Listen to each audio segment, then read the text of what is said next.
Kalian tahu boneka Mr. Parlancin gak sih? Jadi, boneka Mr. Parlancin adalah salah satu urban legend yang menarik perhatian banyak orang, terutama pada penggemar cerita horor dan misteri. Dalam bahasa Spanyol, Parlanche.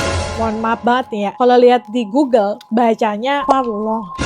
Itu artinya cerewet atau banyak bicara. Dari artinya aja, itu udah ngasih petunjuk tentang sifat boneka ini. Kisahnya ini mencerminkan perpaduan antara mitos, misteri, dan ketakutan yang gak jelas. Konon, Mr. Parlancin ini adalah boneka ventriloquist. Boneka yang digunakan dalam seni berbicara tanpa suara oleh seorang ventriloquist. Boneka ini diduga dibuat pada awal abad ke-20 oleh seorang pembuat boneka di Spanyol. Awalnya, boneka ini tuh adalah alat hiburan yang dipakai untuk pertunjukan teater. Namun, kisahnya ini menjadi menyeramkan setelah boneka ini jatuh ke tangan seorang ventriloquist yang bernama Javier. Javier adalah seorang seniman berbakat, tetapi hidupnya itu penuh tekanan. Ketika dia mulai menggunakan Mr. Parlancin dalam pertunjukannya, orang-orang memperhatikan bahwa boneka itu tampak hidup di atas panggung. Cerita paling menyeramkan tentang Mr. Parlancin ini terjadi saat Javier ini ditemukan tewas di rumahnya. Tubuhnya duduk di depan boneka itu dengan ekspresi ketakutan di wajahnya. Di malam sebelumnya, tetangganya ini mendengar keributan dan bersumpah mendengar suara ketawa yang aneh dari rumah Javier. Setelah kemetongan Javier, boneka ini diwariskan ke beberapa pemilik. Tapi setiap orang yang memilikinya melaporkan beberapa pengalaman aneh, kayak boneka yang bergerak sendiri. Banyak yang mengatakan kalau Mr. Parlancin ini sering ditemukan dalam posisi yang berbeda dari sebelumnya, bahkan di ruangan yang terkunci sekalipun. Kemudian bisikan di malam hari. Pemiliknya mendengar suara bisikan atau tawa kecil saat rumahnya ini lagi sepi. Kemudian pandangan yang menyeramkan.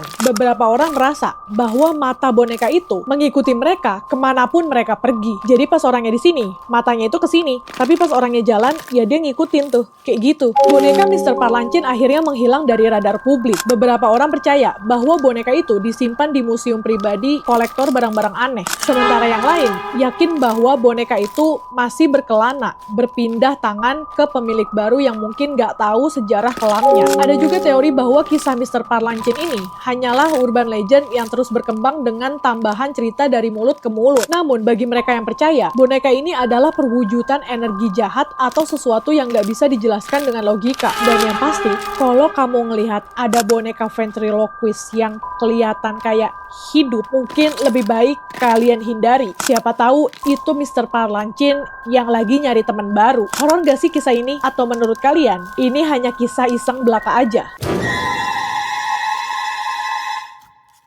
Ini peringatan banget nih, buat orang tua di luar sana. Walaupun lagi liburan, jangan tinggalin anak kalian sendirian di kamar hotel. Meleng sedikit, kadang anak aja suka hilang. Ini malah ditinggal sendirian. Jadi pada tahun 2007, ada seorang gadis kecil yang bernama Madeleine McCann. Dia ini menghilang secara misterius saat berlibur bersama keluarganya di Portugal. Saat itu, Madeleine yang berusia 3 tahun sedang menginap di sebuah resort di Praia da Luz, sebuah daerah wisata yang populer. Orang tuanya, Kate dan Gary McCann, sedang makan malam di restoran dekat kamar mereka bersama teman-temannya. Pada saat itu, mereka ini meninggalkan 3 anaknya di dalam kamar hotel. Yang pertama ada Madeleine McCann dan 2 adiknya. Tapi mereka memeriksa anak-anak mereka secara bergiliran. Dan ketika Kate pergi ke kamar untuk memeriksa Madeleine sekitar pukul 10 malam, dia malah menemukan pintu kamarnya terbuka dan Madeleine hilang. Gak ada jejak yang jelas tentang kemana Madeleine pergi. Kamar hotel tersebut gak rusak sama sekali dan gak ada tanda-tanda perkelahian atau pencurian. Keluarganya segera melaporkan ke polisi dan pencarian besar-besaran pun dimulai. Polisi Portugal dan bahkan polisi dari negara lain bekerja keras mencari petunjuk. Dari situ, banyak teori dan spekulasi yang bermunculan. Namun, meskipun banyak teori dan spekulasi itu, Madeleine ini masih belum ditemukan. Penculikan Madeleine ini menjadi berita besar di seluruh dunia. Media melaporkan kasus ini secara intens, dan orang tuanya terus berjuang untuk mencari putrinya. Bahkan, setelah bertahun-tahun berlalu, selama bertahun-tahun banyak teori yang bermunculan. Dari penculikan oleh orang asing, penculikan oleh orang terdekat, terus penculikan yang terkait dengan kejahatan terorganisir. Ada juga yang berteori kalau Madeleine ini pergi sendiri. Terus pada tahun 2020